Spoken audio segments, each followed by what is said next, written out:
Hello everyone, welcome back to my YouTube channel M2K Sai. I am Mansi Verma और आज के इस वीडियो में हम हमारा जो फर्स्ट ईयर बीकॉम का जो सेमेस्टर 1 का जो सिलेबस है उसकी जो पोएम है स्टे काम ग्रीन ग्लेजर की, इसके क्वेश्चन आंसर्स करेंगे। सेमेस्टर 1 के चैप्टर्स ऑलरेडी अपलोडेड है सारे, उनके क्वेश्चन आंसर भी अब 1 बाय 1 अपलोड किए जा रहे हैं।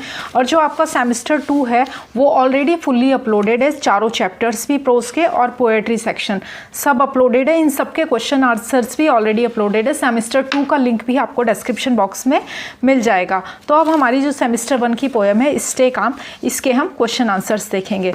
स्टे काम पोएम को लाइन वाइज रीड करके ऑलरेडी अपलोड किया जा चुका है, उसका लिंक भी आपको डिस्क्रिप्शन बॉक्स में मिल जाएगा। तो चलिए देखते हैं। जो हमारा फर्स्ट क्वेश्चन है, ये फर्स्ट ईयर बीकॉम में कंपलसरी इंग्लिश की बुक है और ये बीएससी मतलब फर्स्ट ईयर का जो बीएससी है उसमें भी कंपलसरी इंग्लिश में कई कॉलेजेस में लगी हुई है। तो ये आपकी कंपलसरी इंग्लिश की बुक है। पहला क्वेश्चन देखते हैं। Read the following lines and answer the questions given below. यहाँ पर एक 4 लाइन का जो ये पैराग्राफ है मतलब पैसेज है ये दिया हुआ है। अब इस सेक्शन का क्या करना है, इन चारों लाइन्स के बेसिस पर आपको इन 3 क्वेश्चंस का आंसर फाइंड आउट करना है। पहला वाला question, What are 2 reasons that cause us anger? वो कौन से 2 कारण हैं जिनकी वजह से हमें गुस्सा आता है, जो हमें गुस्सा दिलाते हैं। तो देखो पहली लाइन में इजीली दिया हुआ है कि बहुत आसानी से हम गुस्सा हो जाते हैं। कब? व्हेन डिफ्रॉडेड और डिफाइड, जब हमारे साथ क्या होता है, जब हमें कोई धोखा दे देता है, हमारे साथ चीटिंग कर देता है। और सेकंड रीज़न है जब हमारी कोई विश पूरी नहीं होती तब। Second question, what happens when our wishes are not fulfilled. क्या होता है जब हमारी जो इच्छाएं हैं वो पूरी नहीं होती हैं। तो क्या होता है भाई, जब हमारी इच्छाएं पूरी नहीं होती है वी ईजीली गेट एंग्री, तो हम बहुत आसानी से क्या हो जाते हैं, एंग्री हो जाते हैं, गुस्सा हो जाते हैं। थर्ड क्वेश्चन है, Why do you think the poet says it easy to get angry? What do you think he means by that? Why do you think the poet said? आपको क्या लगता है कि पोएट ऐसा क्यों कहता है कि भाई बहुत आसानी से नाराज़ हो जाते हैं। What do you think he means by that? और आपको क्या लगता है कि ऐसा कहने से उनका क्या मतलब है। तो चलिए इन तीनों क्वेश्चन का एक साथ आंसर देखते हैं। ये देखिए, What are the 2 reasons that cause us anger? According to the poet, और इसी तरीके से आपको अपनी जो आंसर कॉपी है उसमें आंसर लिखना है, आप स्क्रीनशॉट भी ले लो। According to the poet it is easy to be angry when one is cheated और डिसरिगार्डेड। पोएट के अकॉर्डिंग बहुत आसानी से कोई भी गुस्सा हो जाता है जब उसके साथ चीटिंग होती है या फिर उसे डिसरिगार्ड किया जाता है या फिर उसके साथ धोखा किया जाता है। डिसरिगार्ड मतलब अपमान किया जाता है। Another reason to be angry includes the denial of one's wishes. और दूसरा कारण है गुस्सा होने का, 2 रीजन्स पूछा है ना आपसे। दूसरा कारण है कि जब हमारी इच्छाएं पूरी नहीं होती तब भी हमें गुस्सा आ जाता है। Question 2, what happens when our wishes are not fulfilled. क्या होता है जब हमारी जो विशेज हैं, हमारी जो इच्छाएं हैं वो पूरी नहीं होती। देखो, when our wishes are not fulfilled, जब हमारी इच्छाएं पूरी नहीं होती, वी गेट एंग्री, तो हम गुस्सा हो जाते हैं। We feel irritated and annoyed, और हम बहुत चिड़चिड़े हो जाते हैं और नाराज़ भी हो जाते हैं, गुस्सा हो जाते हैं। थर्ड क्वेश्चन है, why do you think the poet says it easy to get angry? What do you think he means by that? देखो इसका answer, the poet says it is easy to get angry. Poet कहता है कि बहुत आसान है गुस्सा हो जाना when we are defrauded. Defrauded का मतलब होता है चीटिंग, जब हमारे साथ धोखा होता है। और defied means when we are cheated और डिसीव्ड, मतलब जब हमारे साथ धोखा होता है, कोई हमारे साथ छल करता है, चीटिंग करता है। आई थिंक, मुझे लगता है, poet is trying to say that we will get angry for no reason और even a small reason. Poet कहना चाहता है कि हम मतलब किसी छोटे से कारण पर भी गुस्सा हो जाते हैं या कई बार हम बिना कारण के भी गुस्सा हो जाते हैं, छोटे से किसी भी कारण पर। So the poet said that it is easy to get angry. इसलिए पोएट का कहने का मतलब है कि बहुत आसान है नाराज हो जाना। B, answer the following questions in a sentence each. अब जो बी सेक्शन है आपका, इसमें जो ये 3 क्वेश्चन है इनका आंसर आपको बस एक लाइन में ही देना है। पहला क्वेश्चन है what does the poet advise us to do in the first stanza. अब देखो यहाँ पर एडवाइस की स्पेलिंग में ADVICE है और कहीं कहीं आप पढ़ोगे ADVICE। तो जब C लगा रहता है ना ADVICE उसका मतलब होता है सलाह और ADVICE का मतलब होता है सलाह देना। तो यहाँ पर है what does the poet advise us to do in the first stanza. पहले स्टैंजा में पोएट हमें क्या करने की सलाह देता है। क्वेश्चन 2 देखो when is it easy to get angry. गुस्सा करना कब आसान होता है। Third question how does the author expect us to react when we get angry और डिसअपॉइंटेड। जब हम क्रोधित या नाराज होते हैं तो लेखक हमसे कैसी प्रतिक्रिया की अपेक्षा करता है। अब तीनों का आंसर देखते हैं। ये देखो क्वेश्चन D1 का एक ही सेंटेंस में बस आपको आंसर देना है इनका। पहला क्वेश्चन है what does the poet advise us to do in the first stanza. The poet advise us to maintain peace of mind. Poet हमें मन की मतलब दिमाग की शांति बनाए रखने को कहता है as well as control anger. मतलब और जैसे कि साथ के साथ वो हमें क्या कहते हैं कि गुस्सा कंट्रोल करना। फर्स्ट स्टैंजा में जब मैंने आपको पढ़ाया था तो उसमें क्या था कि पोएट कहते हैं कि कई बार ऐसी सिचुएशन आ जाती है जब हम गुस्सा कर देते हैं या करना चाहते हैं लेकिन हमें पता है कि हम वो सब बोल के वो सब करके बाद में हम रिपेंट फील करेंगे, हमें पश्चाताप होगा, बहुत पछतावा होगा। तो पोएट हमें क्या कहता है कि ऐसी स्थिति में भी आपको मन को शांत रखना है, दिमाग को शांत रखना है और गुस्से को जो है वो कंट्रोल करना है। बिकॉज क्योंकि when our mind is at peace all our ill thoughts stop. क्योंकि जब हमारा माइंड जो है वो शांत होता है तब हमारे सभी बुरे विचार जो हैं वो रुक जाते हैं और कुछ देर के बाद हमें कैसा लगता है छोड़ जो हो गया सो हो गया। इसलिए हम पोएट ने हमें एडवाइस दी है कि हमें गुस्से में भी अपने दिमाग को जो है वो शांत रखना चाहिए। क्वेश्चन 2 देखो B2 when is it easy to get angry. गुस्सा करना कब आसान होता है। It is easy to get angry when we are defrauded or defied, means when we are cheated or deceived or when our wishes are denied।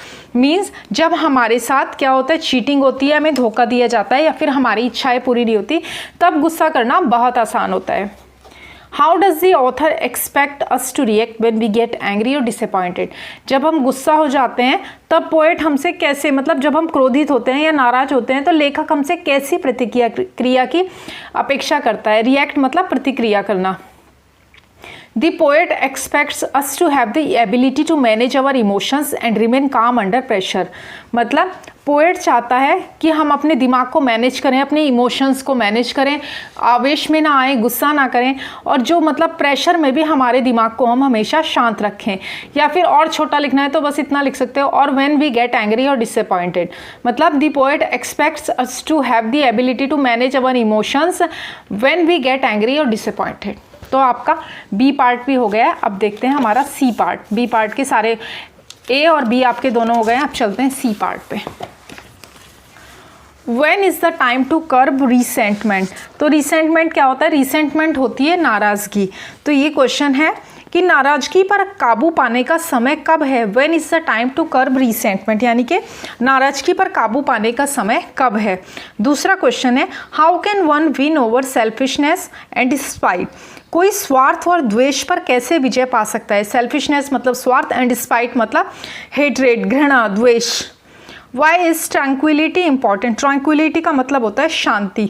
शांति क्यों महत्वपूर्ण है। तो चलिए तीनों का आंसर देखते हैं। When is the time to, इनका आंसर आपको 30 से 40 वर्ड्स में देना है।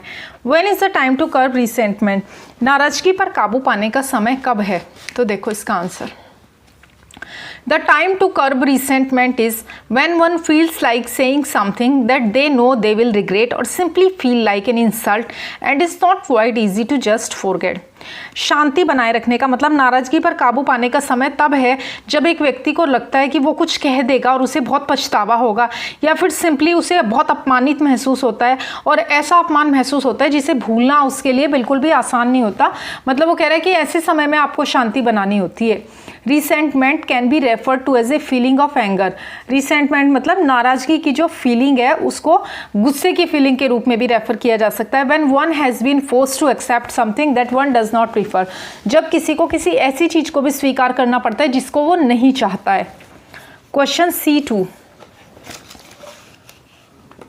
How can one win over selfishness and spite? To win over selfishness and spite, we just have to make feelings about others in our mind. To win over मतलब क्या क्या कह रहा है ये कह रहा है कि स्वार्थ और द्वेष पर कैसे विजय पा सकते हो। ये कह रहा है कि स्वार्थ और द्वेष पर विजय पाने के लिए क्या करना होगा? To make feelings about others in our mind. हमें हमारे माइंड में दूसरों के प्रति जो फीलिंग्स हैं उनके बारे में भी क्या करना होगा? विचार करना होगा। मीन्स कैसे विचार करना होगा? We must feel how they are feeling. हमें भी ये महसूस करना होगा कि जो सामने वाला है वो कैसा महसूस कर रहा है, पेनफुल दुख में महसूस कर रहा है या फिर वो हैप्पी महसूस कर रहा है। If they are happy we should also be happy. अगर सामने वाला खुश है तो हमें भी खुश होना चाहिए। इफ़ दे आर सैड, और अगर वो दुखी है then we should try to make them happy, तो हमें उन्हें खुश करने की कोशिश करनी चाहिए। We should share our things with them, और हमें हमारी चीज़ें उनके साथ शेयर करनी चाहिए। C3 देखो, Why is tranquility important? मतलब शांति क्यों महत्वपूर्ण है? In the poem Stay Calm, the poet refers to tranquility as inner harmony and balance and the ability to remain calm and undisturbed and in the control of ourselves even in the most difficult and unpleasant situations. कविता शांत रहे में कवि शांति को एक आंतरिक सद्भाव और संतुलन और सबसे कठिन और अपरिस्थिति मतलब जो अप्रिय परिस्थितियां होती है उनमें भी शांत और अबाधित रहने और खुद पर नियंत्रण रखने की क्षमता के रूप में क्या करता है? संदर्भित करता है। The more tranquil a man becomes, the greater is his success। मतलब मनुष्य जितना शांत हो जाता है उसकी सफलता उतनी ही अधिक होती है। स्क्रीनशॉट ले लो लास्ट। और देखो ये जो क्वेश्चन है आपका C3, इसके बारे में एक और चीज़ देखो। ये जो क्वेश्चन है ना आपका वाई इज ट्रैंक्विलिटी इंपॉर्टेंट, यहाँ पे इसे 30 से 40 वर्ड्स में दिया गया है। उसके बाद जो आपका सेक्शन डी है इसके जो क्वेश्चंस हैं वो सब 150 वर्ड्स में करने हैं। लेकिन कई बार आपको पता है क्या होता है, ये जो क्वेश्चन है ना वाई इज ट्रैंक्विलिटी, इसको कई बार लॉन्ग क्वेश्चन में दे देते हैं 150 वर्ड्स में करने के लिए। तो चलिए वाई इज ट्रैंक्विलिटी इंपॉर्टेंट का 30 to 40 वर्ड्स वाला आंसर तो देख लिया है। अब हमने इसका 150 वर्ड्स का भी आंसर देखते हैं क्योंकि ये कई बार लॉन्ग क्वेश्चन में आ जाता है। ये देखो, वाई इज़ ट्रैंक्विलिटी इम्पॉर्टेंट, मतलब ट्रैंक्विलिटी जो है वो इम्पॉर्टेंट क्यों है? ट्रैंक्विलिटी क्या होती है बताओ? मैंने अभी आपको बताया था, मतलब शांति क्यों महत्वपूर्ण है। देखो इट कन्फर्स, यहाँ से देखो, it confers tranquillity inner harmony and balance. मतलब ये जो शांति है ये इनर हार्मनी मतलब आंतरिक सद्भाव एंड बैलेंस और संतुलन and the ability to remain calm undisturbed and in control of yourself even in difficult and unpleasant situations. मतलब जो कठिन और अपरिस्थितियाँ मतलब अप्रिय परिस्थितियाँ हैं उनमें भी शांत, अबाधित और खुद पर नियंत्रण रखने की जो है वो क्षमता प्रदान करता है। It is important not only while things move smoothly, ये न केवल तब महत्वपूर्ण है जब चीज़ें जो हैं वो स्मूथली चल रही हो, सुचारू रूप से चल रही हो, but specially in times of trouble, difficulties और एंगर, बल्कि विशेष रूप से कब? जब परेशानी, डिफ़िकल्टीज़ कठिनाइयाँ या फिर डेंजर, और जब खतरे के समय हो। मतलब जब चीज़ें सुचारू रूप से चल रही हो सिर्फ तभी ये महत्वपूर्ण नहीं है, बल्कि विशेष रूप से परेशानी, कठिनाइयों या खतरे के समय में भी महत्वपूर्ण है। आगे देखो, अकॉर्डिंग टू द पोएट के अनुसार we live in a fast paced media saturated noise polluted time. कवि के अनुसार हम तेज रफ्तार, मीडिया सैचुरेटेड मतलब मीडिया संतृप्त, नॉइस पॉल्यूटेड मतलब शोर प्रदूषित समय में रह रहे हैं। We are bombarded by expectations and pressures commitments, और हम अपेक्षाओं, ये क्या होती हैं देखो, वी आर बॉम्बार्डेड बाय मतलब जैसे बम की बारिश नहीं होती वैसे ही हम पर क्या क्या देखो एक्सपेक्टेशंस, यानी कि हम पर बहुत सारी अपेक्षाएं, प्रेशर मतलब दबाव, कमिटमेंट्स मतलब जो प्रतिबद्धताएं किसी के साथ कमिटमेंट किया हो उनसे घिरे हुए हैं। This does not bode well for living well, और ये अच्छी तरह से जीने के लिए अच्छा संकेत नहीं है। To say nothing of living long, मतलब लंबे समय तक जीने की तो बात ही छोड़ दो, ये तो अच्छी तरह से जीने के लिए भी अच्छा संकेत नहीं है। It is hard to escape entirely और परमानेंटली फ्रॉम आवर सराउंडिंग्स, मतलब ये मतलब हमारे जो परिवेश है उसमें पूरी तरह या स्थायी रूप से इससे बचना बहुत ही कठिन है। What we need are times of peace, जो हमें चाहिए वो क्या है? टाइम्स ऑफ पीस, शांति का समय, काम, सेरेनिटी एंड ट्रैंक्विलिटी, सभी का मतलब एक ही है, शांति, शांति और शांति के समय की हमें जो है वो आवश्यकता है। These things at times seem unattainable, और ये चीज़ें कभी कभी जो है अनअटेनेबल यानी कि अप्राप्य सी लगती हैं। May be that's why tranquillity follows tranquilizer in the dictionary, और शायद इसीलिए जो ट्रैंक्विलिटी है वो डिक्शनरी में ट्रैंक्विलाइजर वर्ड को फॉलो करती है। Consider the parts of our life, soul, mind and body and the impact of stress, then we understand just how much we need time to respite. हमारे जीवन के हिस्सों, मतलब कि जो हमारी आत्मा है सोल, जो माइंड है मन, और जो हमारी बॉडी है शरीर, और तनाव के प्रभाव पर विचार करें, तब हम समझेंगे कि हमें राहत के समय की कितनी ज़्यादा आवश्यकता है। With a little effort, we will also find that they are far from unattainable, but are actually within our reach. थोड़े प्रयास से हम यह भी पाएंगे कि वे अप्राप्य से बहुत दूर हैं, मतलब जिसे हम अनअटेनेबल है, मतलब उससे बहुत दूर है, लेकिन वास्तव में हमारी पहुंच के भीतर हैं। अब है पार्ट डी, लॉन्ग क्वेश्चंस, जिनका आंसर 150 वर्ड्स में करना है। तो अब हम स्टे काम पोएम के लॉन्ग क्वेश्चंस करेंगे। तो जो फर्स्ट क्वेश्चन है वो है हमारा, paraphrase the message of the poem in your own words, यानी कि कविता के संदेश को अपने शब्दों में व्यक्त करें। तो चलिए इसका आंसर देखते हैं। Answer D1, according to the poet के अनुसार, the ability to manage your emotions and remain calm under pressure has a direct link to your performance.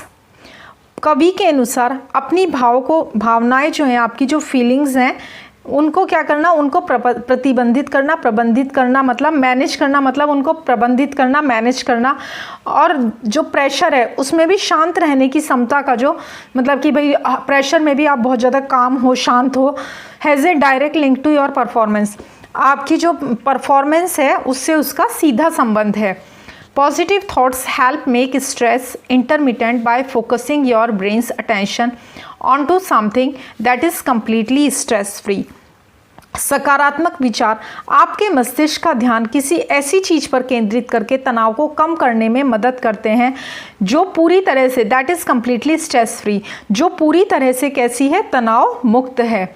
You have to give your wandering brain a little help by consciously selecting something positive to think about. You have to give your wandering होता है मतलब भटकते हुए दिमाग को, आपको क्या करना होगा, आपको मतलब जैसे कोई भटकता हुआ माइंड नहीं होता, कभी इधर कभी उधर कभी उधर, तो ये कह रहा है, यहाँ पे कहा जा रहा है कि आपको सचेत रूप से सोचने के लिए कुछ सकारात्मक, कुछ पॉजिटिव चुनकर अपने भटकते हुए मस्तिष्क को थोड़ी मदद देनी चाहिए।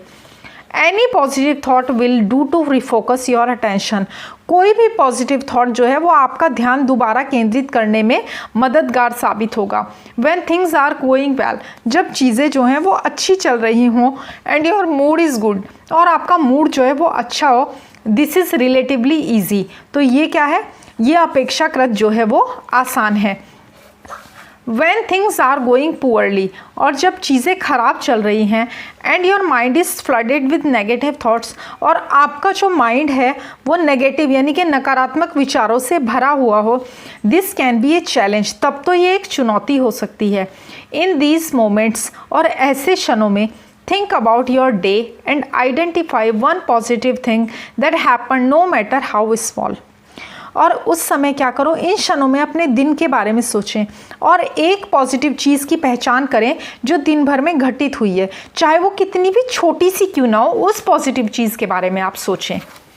आगे देखो, from health aspect, being calm avoids the release of harmful hormones that might release when we are stressed और एंग्री, मतलब स्वास्थ्य के पहलू से अगर हेल्थ के पॉइंट ऑफ व्यू से देखा जाए तो शांत रहने से हानिकारक जो हार्मोन हैं जो वो क्या होंगे, उनके वो रिलीज़ नहीं होंगे, उनसे बचा जा सकता है जो तनावग्रस्त या क्रोधित होने पर रिलीज़ होते हैं।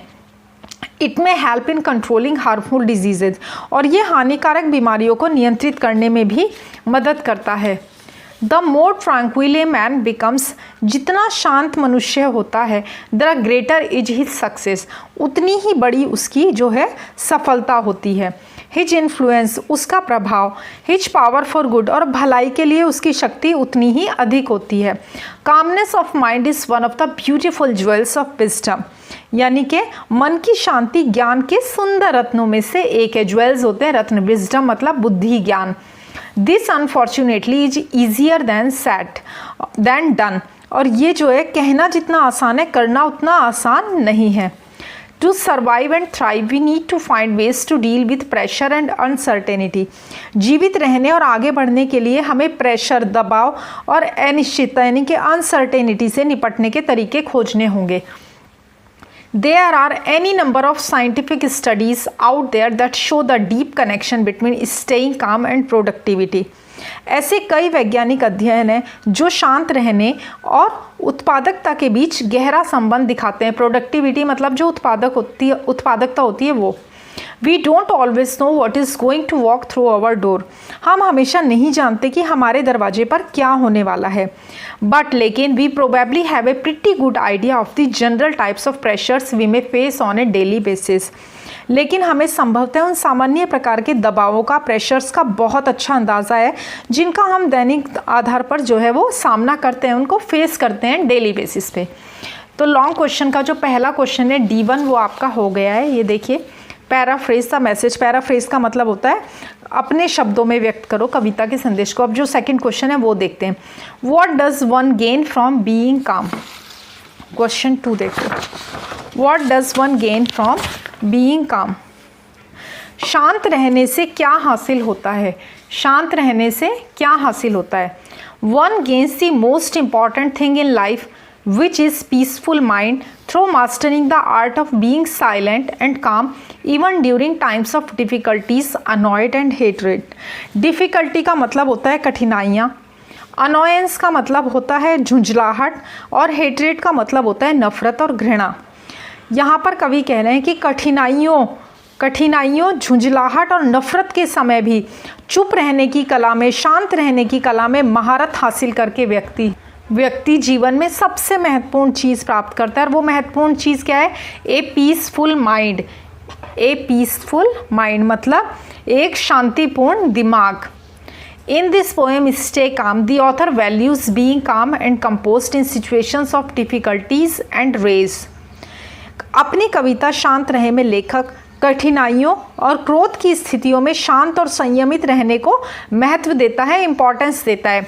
सच an attitude is to be cherish throughout one's life.